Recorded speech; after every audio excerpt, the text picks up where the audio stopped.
चलिए बच्चों, आज हम लोग पाठ 16 मरता क्या नहीं करता स्टार्ट करते हैं।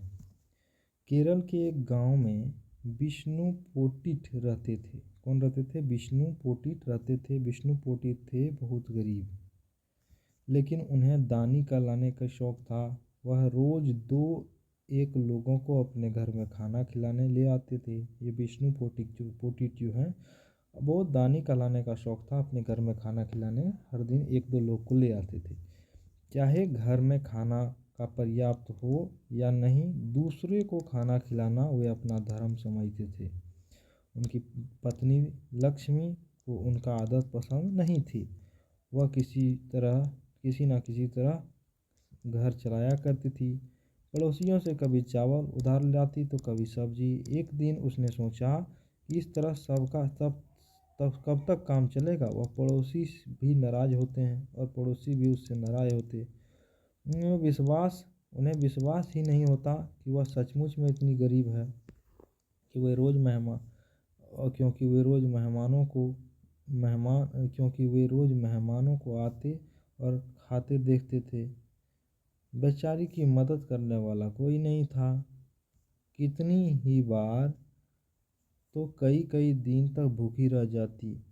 जब उसके पास जब उससे नहीं सहा जाता तो पति से बात करने का फैसला किया। जब नहीं सहा गया तो पति से बात करने का फैसला किया और उन्होंने विष्णु से कहा कि आप हर रोज किसी ना किसी को ले आते हैं। अपने भोजन में से दूसरे को खिलाना अच्छी बात है, पर आपने कभी यह पूछा कि खाना पूरा भी पड़ेगा या नहीं?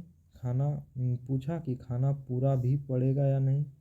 हम ठहरे गरीब, जो रूखा सूखा जुटता है हम दोनों के पेट भरने के लिए काफ़ी नहीं होता। फिर भी दूसरों के लिए रोज कहाँ से लाएं भोजन?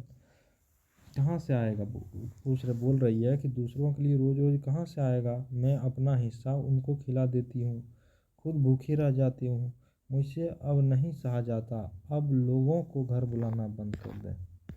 लेकिन विष्णु पर इसका कोई असर नहीं हुआ। अगले दिन वह रोज की तरह वे दोपहर में दो अजनबी के साथ भोजन के लिए घर ले पहुँचे। लक्ष्मी ने उन्हें दूर से आते देखा तो घबरा गई। उसने सोचा आज फिर भूखी रह जाऊंगी। अचानक ही उसे एक उपाय सूझा। विष्णु ने मेहमानों से हाथ जोड़कर कहा, बैठिए, मैं अभी मुंह हाथ धोकर आता हूँ।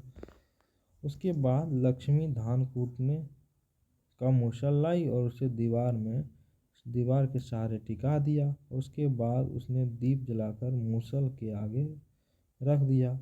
मूसल के चारों ओर चार फूल और डाल दिए। चारों ओर चार फूल भी डाल दिए, यानी फूल मूसल के आगे डाल दिया और उसके सामने हाथ जोड़कर बैठ गई।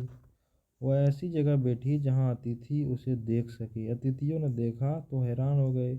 मूसल की पूजा करते उसने आज तक किसी को भी नहीं देखा। दोनों आकर लक्ष्मी के पास खड़े हो गए। वह ध्यान मग्न बैठी थी। उसने अपनी आँख खोली तो सिर घुमाया तो उन्होंने दोनों को खड़े पाया। एक ने पूछा, आप मूसल की पूजा क्यों कर रही है? आप मूसल की पूजा क्यों कर रही है? एक ने पूछा। तो लक्ष्मी की आंखों में आंसू भरकर कहा, मैं आपको कैसे बताऊं, लेकिन आपको तो बताना ही पड़ेगा क्योंकि इसका संबंध भी आपसे ही है। अब तो वे भेद जानने के लिए लक्ष्मी के पीछे पड़ गए। लक्ष्मी ने कहा, पहले आप वादा कीजिए कि मेरे पति को कुछ नहीं बताएंगे। उन दोनों ने वादा किया। लक्ष्मी ने कहा, मेरे पति दानी आदमी है। वे मेहमानों को घर बुलाकर खाना खिलाते हैं। खिलाने के बाद उसे इसी मूसल से खूब पीटते हैं। कहते हैं यही उसका धर्म है। मैं खाना तो बनाती हूँ, लेकिन मारने पीटने से मेरा कोई संबंध नहीं है। मैं मूसल की पूजा इसलिए कर रही हूँ कि मुझे पाप न लगे। अब तो अतिथि बहुत चकराए। उन्होंने एक दूसरे की ओर देखा और इशारे इशारे में कहा, यहाँ से चुपचाप खिसक जाने में ही भलाई है। अब दोनों पीछे के दरवाजे से घर से भाग निकले। तभी विष्णु पोटिट अंदर आया और उसने लक्ष्मी से पूछा कि मेहमान कहाँ चले गए? लक्ष्मी ने कहा, वे मुझसे यह मूसल मांग रहे थे। मैंने कहा, मुझे घर में एक ही मूसल है, मैं नहीं दूंगी। वो नाराज हो गए। गुस्सा आया और चिल्लाया, तुमने मेरे मेहमानों का अपमान कर दिया।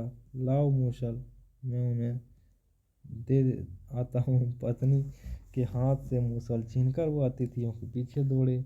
दोनों काफी आगे निकल गए थे। उन्होंने विष्णु पोटित को गुस्से में मूसल उठाए पीछे आते देखा तो बोले, देखो वह आ रहा है हमें मारने।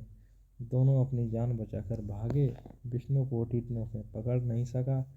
वह तो लौट गया। गांव वाले ने उसे मेहमानों के पीछे मूसल भगाते देखा तो चारों ओर बात फैल गई। विष्णु पोटित अपने मेहमानों को घर लाकर उन्हें मूसल से मारता है। उसके बाद कोई भी खाने के लिए उसके घर जाने को तैयार नहीं होता। विष्णु पोटिट को यह पता नहीं चला कि लक्ष्मी की चाल थी। लक्ष्मी को फिर कभी भूखा नहीं रहना पड़ा। ये था के शिव कुमार का कहानी। तो कैसा लगा बच्चों आपको ये कहानी?